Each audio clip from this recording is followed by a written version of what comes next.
Sciences Po. Qu'est-ce que c'est? Comment rentrer? Pourquoi rentrer? Quel débouché? Vous êtes étudiant en classe de terminale. L'échéance approche. Et on vous demande de formuler vos vœux pour l'an prochain. Prépa, fac, IUT, BTS. De nombreuses voies s'offrent à vous et vous pouvez peut-être vous demander ce qui vous correspond le mieux. Depuis 2001, Sciences Po Paris a signé une convention d'éducation prioritaire avec de nombreux lycées ZEP en France. Les élèves de ces établissements peuvent profiter d'une voie d'entrée qui leur est adaptée et qui leur épargne le fameux concours d'été.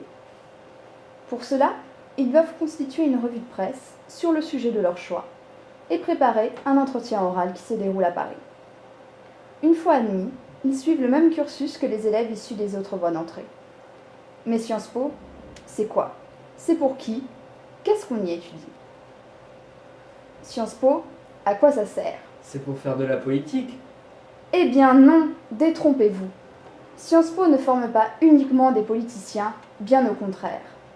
La formation dispensée par Sciences Po a la particularité d'être pluridisciplinaire. Durant le bachelor, qui dure 3 ans, les étudiants découvrent des matières aussi variées que l'histoire, la politique, l'économie, le droit, le commerce international ou encore la sociologie. Lorsque l'on ne sait pas trop quoi faire après le bac, cela permet de découvrir des disciplines que l'on n'a pas forcément étudiées au lycée et de se spécialiser une fois nos affinités avérées. Ce n'est qu'en 3e année, lorsque l'on est à l'étranger, que l'on choisit le master dans lequel on va se spécialiser pour la 4e et la 5e année. Une vingtaine de masters vous sont alors proposés.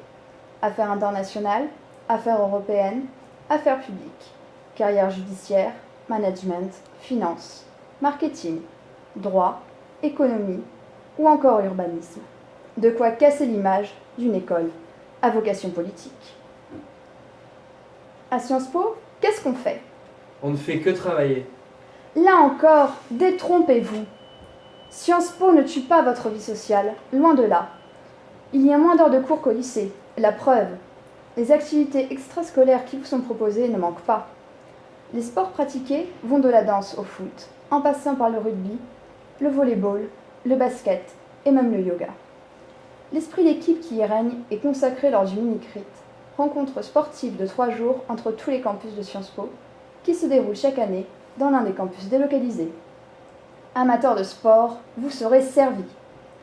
Pour ceux qui préfèrent des activités plus culturelles, le Bureau des Arts de Sciences Po vous propose de nombreuses sorties au théâtre et au cinéma. Les âmes d'artistes peuvent également s'exprimer grâce à la musique, à la danse ou encore à la photographie. Enfin, à Sciences Po, la fête est au rendez-vous. Le bureau des élèves ne vous oublie pas et organise des sorties et soirées étudiantes chaque week-end. En bref, votre agenda sera rempli par les rencontres sportives, des activités culturelles, des fêtes, et non pas que par des devoirs. Sciences Po, c'est pour qui? C'est pas pour moi. Et pourquoi pas? Ce qui frappe dans cette école, c'est bien la diversité des profils. Quel que soit votre parcours, il n'existe aucun profil type à Sciences Po. Tout le monde est différent, et c'est ce qui fait la diversité du corps étudiant de notre école. Il n'y a donc aucun élève type, aucun critère éliminatoire, aucun privilégié. Chacun a sa chance, ses atouts, ses difficultés et son chemin. Sciences Po, ce n'est donc pas les autres, c'est juste des gens comme vous et moi. Avec cette diversité des cours, des soutiens scolaires, des tutorats, des activités sportives, culturelles et sociales, vous trouverez forcément votre place. Séduit par le parcours et les débouchés de cette école? N'attendez plus. Postulez.